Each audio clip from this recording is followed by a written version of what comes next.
Saudações, meu povo. Pela terceira vez, o Presidente da República de Portugal derrubou o terceiro governo em Portugal. E na Guiné-Bissau isto está fazendo muito furor, uma vez também que, no nosso caso, o Presidente, enquanto Presidente, na altura, derrubou vários governos da Guiné-Bissau. E agora as pessoas estão a debater isso de que em Portugal está tudo tranquilo. Se fosse na Guiné-Bissau seria uma confusão, né? Porque nós não sabemos conviver a democracia. Bom, eu mesmo vou fazer uma análise aqui de direito comparado de ponto de vista jurídico, o que eu não gosto de fazer sempre, mesmo sendo jurista, porque o meu povo que é negar a educação vive mesmo nessa confusão de abordagem. Eu prefiro mesmo simplificar as abordagens. Por isso aqui vou usar um português básico e menos técnico, só para tentar fazer compreender o meu povo. Bom, vamos aqui para a primeira comparação. Artigo 172 da Constituição da República de Portugal estabeleceu prazo de 6 meses que o Parlamento não pode cair durante 6 meses depois das eleições. Artigo 94 da Constituição da República da Guiné-Bissau vai dizer a mesma coisa, mas só que na Guiné-Bissau dobrou este prazo. Em vez de 6 meses, a Guiné-Bissau tem 12 meses que o Parlamento não pode cair. Marcelo Rebelo de Sousa não violou em todos esses 3 casos que derrubou o governo. Nunca teve um governo derrubado nos 6 meses de vida. Na Guiné-Bissau, Umaru Sissoko Embalo derrubou o governo de Geraldo Martins com apenas 4 meses de vida, violando flagrantemente este dispositivo legal. Na comparação 2, disse a Constituição da República de Portugal, artigo 179, ainda que se o Parlamento cair mesmo de forma legal, né, ou ilegal, depende, se o Parlamento cair, basta cair, Comissão Permanente vai continuar em funções até as novas eleições. Artigo 95 da Constituição da República da Guiné-Bissau também vai dizer basicamente a mesma coisa, que o Parlamento mantém, ou seja, a Comissão Permanente do Parlamento funcionará como a Assembleia Nacional Popular durante o tempo que a Assembleia foi derrubada. Nos 3 casos que o Marcelo demitiu o governo em Portugal, em todos esses casos, nunca impediu o funcionamento do Parlamento, ou seja, de Comissão Permanente do Parlamento. Na Guiné-Bissau, quando a Comissão Permanente tentou funcionar, o Marcelo Embalo chamou isso de desafiar a ordem. Trocou fechaduras na Assembleia Nacional Popular, mandou segurança lá que lançou gás lacrimogêneo contra os deputados. E para piorar, foi nesta altura que mandou o Adja do Câmara, que nem é presidente do Parlamento, para assumir a presidência do Parlamento. E na Constituição da República não tem nenhum dispositivo que disse que o Presidente da República da Guiné-Bissau pode eleger um presidente de Parlamento, porque o Parlamento é um outro órgão de soberania, faz parte dos poderes sagrados que têm independência do funcionamento. Artigo 195 do Código, ou seja, Constituição da República de Portugal, elencou os pontos que podem acarretar derrube de um governo. Por exemplo, quando é feita novas eleições, o governo antigo tem que cair. Quando foi feita a pedido de demissão para o primeiro-ministro, o governo tem que cair. Quando morre o primeiro-ministro, quando está em impossibilidade. Quando o programa do governo foi rejeitado no Parlamento, quando o governo apresentou moção de confiança ou de censura no Parlamento, não passou, o governo tem que cair, né? Estes são casos de Constituição da República de Portugal.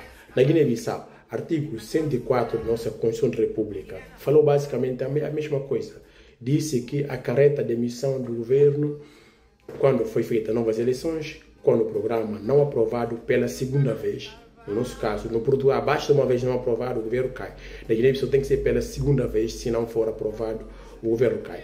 Quando o governo, o primeiro-ministro apresentou pedido de demissão, quando a moção de censura também na Guiné-Bissau é aprovada, o nosso governo cai. Ou seja, quando morre também o primeiro-ministro ou está impossibilitado, o nosso governo cai na Guiné-Bissau. E foi mais longe, que o Presidente da República pode demitir um governo na Guiné-Bissau no caso de graves crises políticas, que, atenção, esse ponto importante, que ponha em causa normal funcionamento das instituições. Uma crise que impediria o Estado funcionar, né, para ter relação de separações de poderes, o que não aconteceu durante esses tempos que o Sissoko estava a derrubar os governos. O primeiro governo demitido por Marcelo em Portugal teve base legal, ou seja, artigo 195, quando o governo não conseguiu provar, né, o seu orçamento no Parlamento, automaticamente cai o António Costa na primeira vez que o Marcelo demitiu um governo em Portugal. Na Guiné-Bissau, a primeira vítima do Marcelo Embalo foi Aristides Gomes enquanto primeiro-ministro. O que ele alegou? Não teve base legal, não teve fundamento legal, apenas disse que o Aristides é um bandido, sem apresentar indícios e, consequentemente, demitiu este sem ter fundamento na Constituição da República da Guiné-Bissau.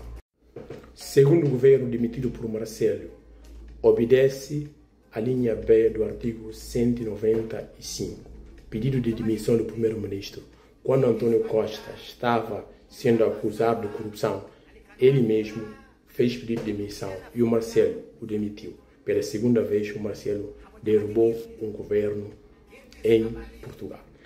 Na Guiné-Bissau, o Marcelo Embalo, ao derrubar o segundo governo, alegou golpe de Estado, que até hoje não foi comprovado. Pegou várias pessoas e colocou na cadeia como prisão preventiva. Passaram vários tempos de prisão preventiva, extrapolou este prazo legal, não retiraram essas pessoas de cadeia. E, ultimamente, condenações, teve a absolvição de pessoas que foram consideradas inocentes. Ou seja, fundou derrubo do segundo governo de forma vazia, sem um amparo legal, apenas dizer golpe que não foi comprovado. Agora, terceiro governo e último, derrubado por Marcelo Rebelo de Sousa, que é o primeiro-ministro Montenegro agora, teve uma outra motivação que veio da Constituição. A linha E, artigo 195. Quando Montenegro apresentou no Parlamento moção de confiança, foi chumbada. Automaticamente o governo dele caiu, porque apresentou essa moção quando estava sendo acusado de usar cargos públicos para facilitar sua relação enquanto empresário. Agora, vamos ver, na Guiné-Bissau, o terceiro caso não existe. O Marcelo Embalo nem se deu o trabalho de ter um terceiro governo. Ele mesmo acabou com qualquer forma de ter governo e elegeu o governo da sua iniciativa presidencial, que em nenhuma das situações na Constituição nós podemos ver isso, e ainda que a Constituição da República ainda disse, sempre que cair um governo, devolver o poder ao partido vencedor das eleições, ele não o fez. Ficou com o poder até hoje, o governo dele vai continuar a governar e depois realizar as eleições e demais coisas que vão acontecer. Fiz isso mesmo para tornar lúcido esta situação, para evitar confusões no meu povo. E eu não quero que este conteúdo seja mesmo aproveitar para dizer, não, melhor tempo de Tuga, porque gestão danosa dos atuais autoridades na Guiné-Bissau não se compara com o colonialismo, que foi brutal. Eu não aceito isso. Por mais que o Sissoko pode ser ruim, mas ainda assim, o colonialismo é pior. Abraços.